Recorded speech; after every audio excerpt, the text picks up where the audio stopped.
বিহুৰ আগদিন আহি পাৰ মাংসৰে ভাত খুৱাইছোঁ, বিহুৱান দিছোঁ, আমাক সেৱা কৰি গৈছে। তাৰ পিছত তাই এইটো কিয় কৰিলে বুজি নাপায়। 3 বছৰত আপোনালোকে কিবা তেনেকুৱা হেৰি পাইছিলে নেকি, অভিযোগ পাইছিলে নেকি? নাই নাই নাই, তাই বঢ়িয়াকে কৈছে, তাই ধুনীয়াকে কথা বাৰ্তা পাতিছে, তাই একো ভেজাল নাই। এতিয়া তাইক কাৰ প্ৰৰোচনাত কৰি এইটো কৰিছে মই বুজি নাপাওঁ, কাৰণ তাইকতো মই এনেকুৱা ছোৱালী বুলি ভবাই নাছিলোঁ। নিজৰ বস্তুটো মোৰ ছোৱালী যেনেকুৱা মই তাইকো তেনেকুৱা বুলি ভাবিছিলোঁ।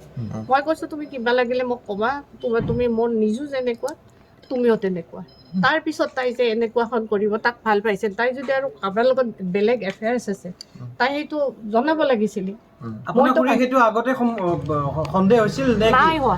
আজি নিউজত দেখি বা তেনেকুৱাকে গম পাইছে নেকি? গম পাইছোঁ, নিউজত দেখি আৰু গম পাইছোঁ, কিন্তু মই ভবা নাই। আৰু মোৰ ল'ৰাই কালি তাক বাৰবাৰ একচুৱেলি তাই পইচা আনিব গৈছিলে, এমাহৰ দৰমহা পাই পইচা আনিব গৈছিলে। মোৰ ল'ৰাই বাৰে বাৰে কৈছে তুমি অকলে নাযাবা, যদি মই যাব লাগে মই যাওঁ, নহ'লে তুমি দেউতাক লৈ যাবা। নাই মই অকলে পাৰিম।